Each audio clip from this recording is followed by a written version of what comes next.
If you've been following me for a while, you know that I love intermittent fasting, especially when cutting, since it makes fat loss feel basically effortless. But what about when I'm bulking? Well, I'm still using intermittent fasting when bulking as well, as it helps me stay lean. And it do so in 3 ways. Number 1, by providing a smooth transition between cutting and bulking. Number 2, by making it harder to overeat. And number 3, by improving nutrient partitioning slightly. So let's look at these now. Starting with the first one, which is smooth transition between cutting and bulking. Here's the thing. If you utilize intermittent fasting when cutting, then your body is used to that eating pattern once your cut is over. And if you really want to gain muscle without gaining fat when you start bulking, you should keep your eating pattern pretty much the same. Why? Well, if you break the fasting pattern when going on a bulk, you can potentially add a lot of extra calories at times when you previously used to fast, while your body will still be as hungry during the times you used to eat. Here's what I mean. Let's say you maintain your body weight at 2,800 calories per day after you are done cutting. Let's also say that as you transition into bulking, your caloric intake shouldn't be larger than 2,900 calories per day in order to gain muscle with minimal fat. In other words, you only need a daily surplus of 100 calories. Now, if you continue to use intermittent fasting, eating 2,900 calories per day becomes easy and pleasurable. But suddenly you start adding breakfast again, or whichever meal you used to skip, and let's say this meal contains 500 calories. What will likely happen is that your body still wants the 2,900 calories during your old feeding window, while you also have the 500 calories now in your old fasting window. What just happened now is that your daily caloric intake will be 3,400, which is way too large to support only muscle growth, and you will start accumulating fat. But now you might wonder, won't I adapt to eating more often? Usually the body is pretty good at regulating appetite, meaning if you start eating more at one time of the day, you will become less hungry during other parts of the day. However, this doesn't happen immediately once you change from a certain feeding pattern that you've been using for a while. No, some time will be needed for the body to get used to eating more often. Also, after you have been cutting, your appetite will be higher than what it normally is. Because if you lost a fair amount of weight, then your body haven't fully adapted to a lower body fat percentage yet. And when you lose the structure of buffering food to a feeding window, rapid fat gain can quickly become an issue. Another reason for keeping your intermittent fasting schedule as you transition into bulking is so that you can easier avoid fat gain caused by getting a bit complacent. This is very normal. In fact, something that typically happens for me once I'm done cutting is that I start to tell myself things like, I can indulge in this and that now that I'm bulking, or I've been so good during my cut, I'm worthy of a 1,500 calorie breakfast, lunch and dinner. And here's the deal. These things we tell ourselves are nothing but stories that pops up when we're becoming complacent. So if you want to reduce the risk of overeating when trying to build muscle because of increased appetite and/or complacency, then intermittent fasting will definitely help. And here's how. Intermittent fasting makes it harder to overeat. The main thing that makes intermittent fasting so powerful for appetite control is that it allows you to buffer calories for later in the day by eating less earlier in the day. It's been shown that fasting for a prolonged period of time reduces hunger during the fast in and of itself. This mainly happens by elevations of various hormones such as cortisol, adrenaline and human growth hormone, etc. Not only does this physiological process blunt appetite during your fasted window, it also helps with fat mobilization and fat burning as well. This is the reason why intermittent fasting is so powerful when cutting. Because you can have extremely large meals during the second part of the day, while blunting hunger during the first part of the day. But isn't this video about muscle growth? Yes it is. And here's the deal. IF works in exactly the same way for building muscle as well. The only difference is that you eat at a slight surplus of calories with the goal to maximize muscle growth. And the power of intermittent fasting is that it helps keeping the surplus slight. So, for people who naturally have a big appetite, using intermittent fasting to improve satiation helps immensely with staying lean while focusing on muscle growth. With that said, is intermittent fasting when trying to build muscle right for you? Well, for individuals that don't have a big appetite or who experience weight gain to be challenging, like for the classic hard gainer for example, then intermittent fasting doesn't make that much sense. simply because it would be even harder for these individuals to eat enough food required to be in a caloric surplus. So if that's you, perhaps you would do better eating more often instead, just so you can get more food in easier. But on the flip side, if your appetite is crazy, then using intermittent fasting will be beneficial. Not only to keep appetite under control, but you will also take advantage of slightly improved nutrient partitioning. Okay, so now you might wonder, what the heck is nutrient partitioning? Well, allow me to explain. Each time we consume food, the nutrients provided must go somewhere.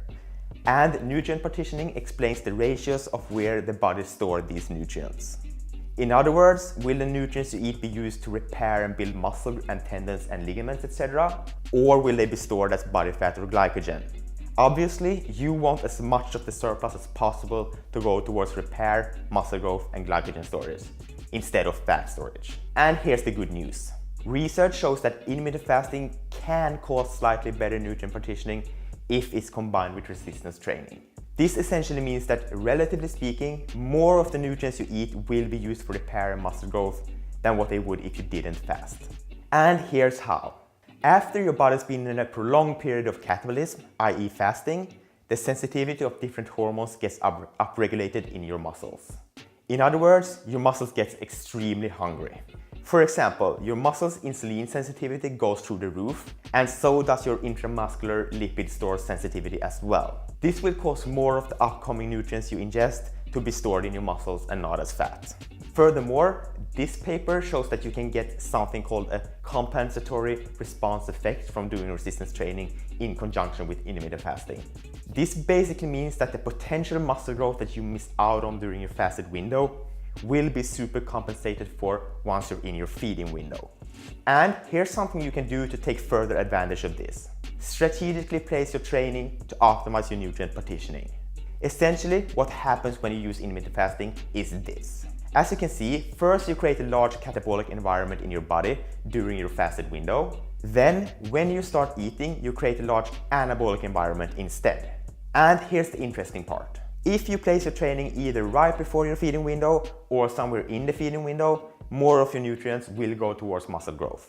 Because by doing this, you provide your body with nutrients only during times when your muscle building process is mostly activated. Now, I'm not saying that your entire calorie surplus will go towards muscle growth, but a larger portion of it might. I'm emphasizing might here because research isn't completely clear if this really is the case. More data must be available before making any definite assumptions here. However, it's still a cool benefit, and even if the partitioning effects are small, it might still make a significant difference when seen over years of training.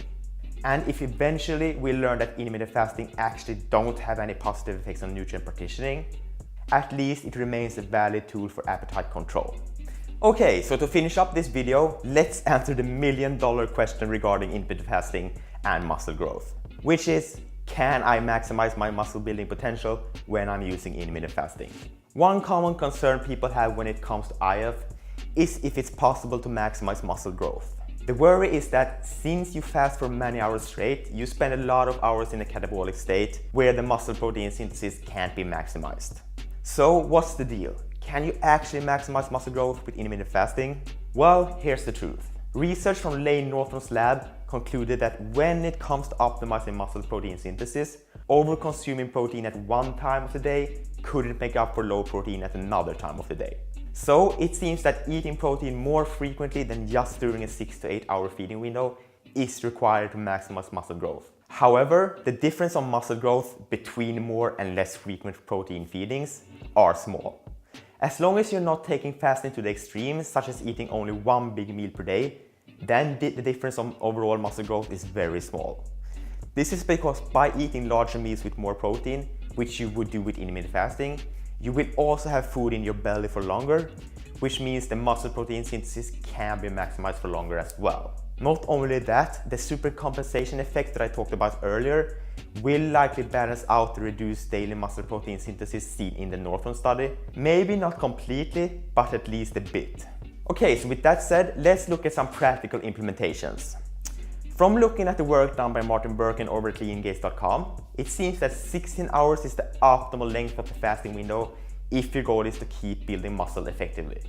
And it also looks like as long as you're getting in at least 3 rather evenly spread boluses of protein during your feeding window, then you can get very similar results on muscle growth to what you would with a more standard meal frequency.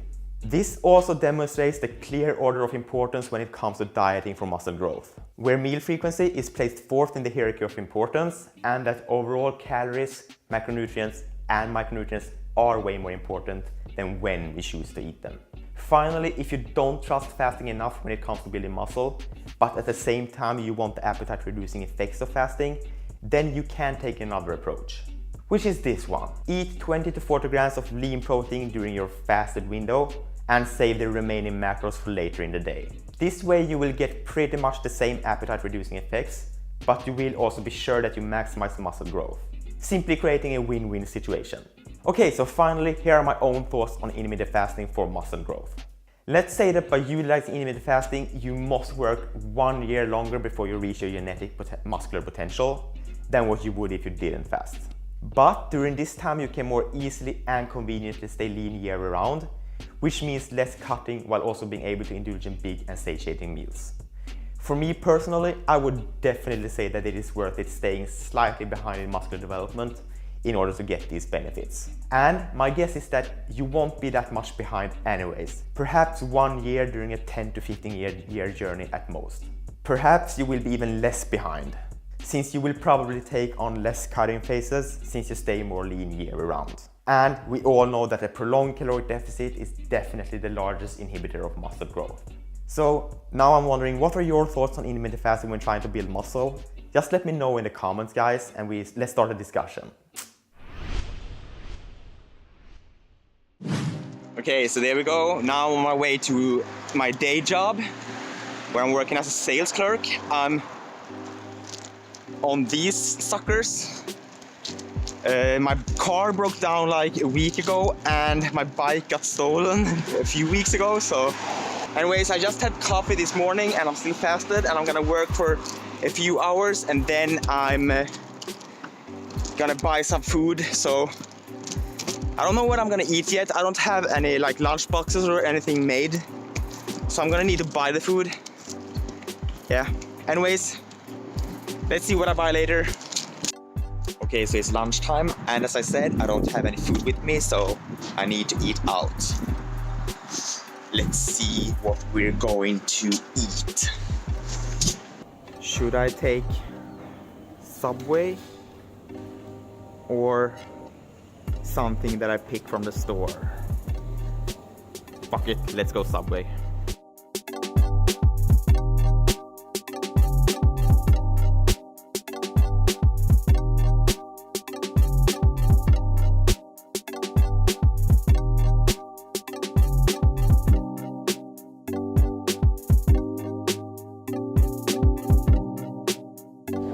Okay, so there we go. So yummy, I'm so hungry now. The time is now 2 p.m. So I've been fasting for like 16 hours or something. So I even took this cookie to increase my caloric intake a bit. Now regarding health, this is actually a pretty healthy meal. A lot of vegetables, and I'm also having the veggie beef, which is made on vegetables as well. So it's rather fiberish and also includes a lot of vitamins and minerals. Now sure, there's a bit of salt in it, and too much salt typically makes me feel a bit lethargic and tired, but it's not that unhealthy if I not overconsume it. So yeah, now I'm gonna eat. So see you guys later. Dum dum dum. Okay, so that's dangerous.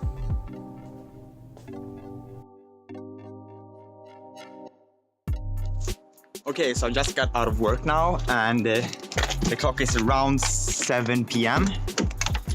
Now I'm heading to the store, and I'm gonna get I'm gonna make my last meal of the day. My last real meal, that is. I think I will have a snack later as well. The meal that I'm gonna make now will be for the entire week, because tomorrow I'm going back to school. So yeah, let's see what I'm find and what I'm gonna make. Not sure yet, but I'll find something.